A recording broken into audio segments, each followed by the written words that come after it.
पंचतंत्र कथा बगुला भगत कहानी को लाइक कीजिए, शेयर कीजिए और हमारे चैनल कथा कहानी को सब्सक्राइब कीजिए।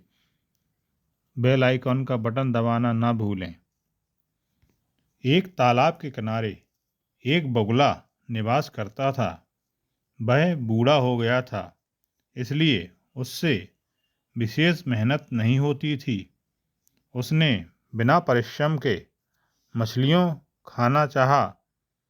वह पानी के किनारे विरक्त मन से बिल्कुल सन्यासी की तरह खड़े होकर समीप आई हुई मछलियों को देखता रहता था, लेकिन उन्हें खाता ना था।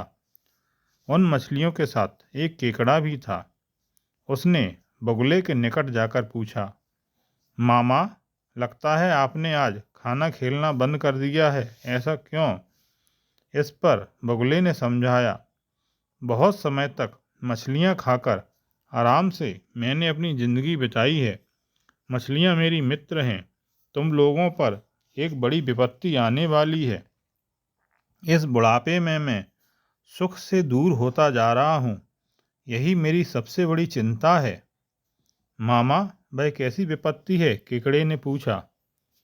आज सुबह कुछ मछुआरों को मैंने बात करते सुना कि यह एक बड़ा तालाब है, इसमें कई मछलियाँ हैं। इतवार के शाम तक बाकी चारों तालाबों में शिकार खेलना समाप्त करके सोमवार सवेरे ही हम यहाँ आ जाएंगे। हमने जो नए जाल तैयार किए हैं उनसे मछलियों और अन्य जलचरों को फंसाएंगे। इसलिए एक सप्ताह के अंदर इस तालाब में एक मछली या अन्य जलचर नहीं बचेगा। आज सोमवार है ना? इस बुढ़ापे में मेरे मुँह का कौर भी चला जा रहा है, बगुले ने कहा। बगुले की कपटपूर्ण बातें सुनकर तालाब की मछलियाँ और अन्य सभी प्राणी भय के मारे कांप उठे। उन सब ने अपनी आयु और पद का ख्याल रखते हुए बगुले को पिता, दादा, नाना, मामा, भाई, मित्र और गुरु का संबोधन करते हुए कहा, अच्छा हुआ कि आपने हमें इस खतरे की सूचना पहले ही दे दी। इस खतरे से हमें बचाना आपके लिए कोई असंभव बात ना होगी। मैं अंडज हूँ, अर्थात अंडे से जन्म लेता हूँ। मानव पिंड है, अर्थात जन्म लेता है। भला मैं उनके साथ स्पर्धा कैसे कर सकता हूँ? फिर भी मेरे मन में एक विचार आ रहा है। अगर तुम सब मेरा सहयोग दोगे तो मेरा प्रयत्न सफल हो सकता है। यहाँ से थोड़ी दूरी पर एक बड़ा मंदिर है। मंदिर के पास एक बड़ा तालाब है, उसमें कमल भरे हुए हैं। उस तालाब में मछलियाँ पकड़ना मना है। वहाँ पर तुम लोग सुरक्षित रह सकते हो। एक एक छोटे दल के रूप में मैं तुम सबको अपनी पीठ पर ले जाकर वहाँ पहुँचा सकता हूँ, बगुले ने समझाया। ये बातें सुनकर मछलियाँ खुशी से झूम उठीं। सबने बगुले के प्रति अपनी कृतज्ञता प्रकट की। बगुला भी मन ही मन मुस्कुरा उठा। उसने सोचा कि इस प्रकार मछलियों को आसानी से भोजन बनाया जा सकता है। यह सोचकर उस पापी बगुले ने मछलियों की प्रार्थना स्वीकार कर ली। सारी मछलियाँ पहले जाने की जिद करने लगीं, लेकिन बगुले ने उनको समझाकर समूहबद्ध ले जाने का कहा। इसके बाद बगुला मछलियों के एक एक दल को अपनी पीठ पर चढ़ाकर मंदिर के तालाब की ओर चल पड़ा, परंतु वह तालाब के पास नहीं गया।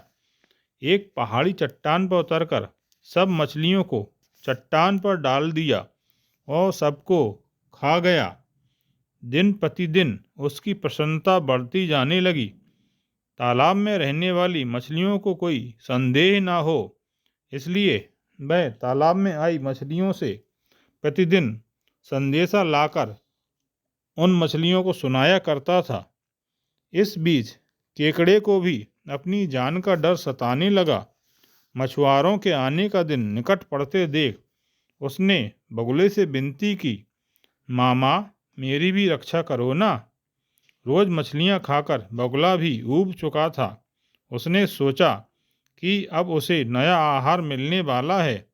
यह सोचकर उसने केकड़े को अपनी पीठ पर बैठाया और उड़ते हुए पहाड़ी चट्टान पर उतरने को हुआ। मामा, यहाँ मंदिर कहाँ है?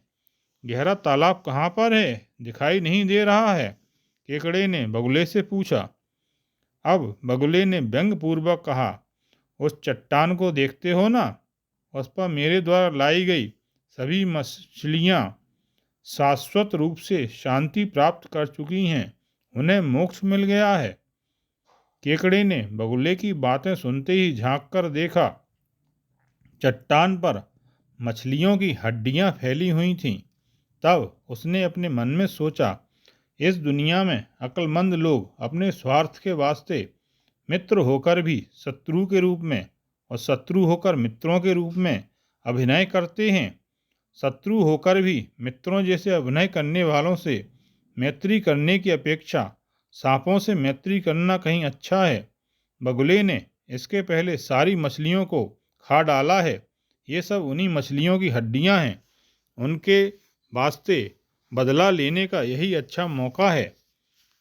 बगुला चट्टान पर उतरने ही वाला था कि केकड़े ने उसे चट्टान पर गिराने के पहले ही बगुले के गले को जोर से कस लिया। उस हालत में बगुला केकड़े का कुछ बिगाड़ ना सका। बगुला वहां से उड़ने को हुआ। तब केकड़े ने बगुले के कंठ को अपने तेज नाखूनों से इस तरह जोर से दबाया कि बगुले का गला फट गया। इसके बाद केकड़ा बगुले का सिर लेकर तालाब के पास लौट आया।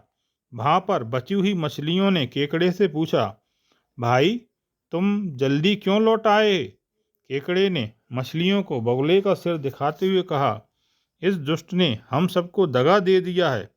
इस पापी की बातों में आकर बेचारी सारी मछलियां अपनी जान खो बैठी हैं। मैं इस विश्वासघाती को मारकर उसका सिर लाया हूँ। मछलियों के आकर हमें जाल में फंसाने की बात झूठी है। अब हम आराम से यहाँ पर रह सकते हैं। इस कहानी से हमें शिक्षा मिलती है कि हमें अपने जातिगत शत्रुओं पर कभी भी विश्वास नहीं करना चाहिए, चाहे वह कितना भी अभिनय करें और हमें विश्वास दिलाने का प्रयत्न करें। वह हमारे शत्रु ही होते हैं, कभी हमारे मित्र नहीं बन सकते। आपने यह कहानी ध्यानपूर्वक पूरी सुनी, इसके लिए आपका बहुत बहुत धन्यवाद।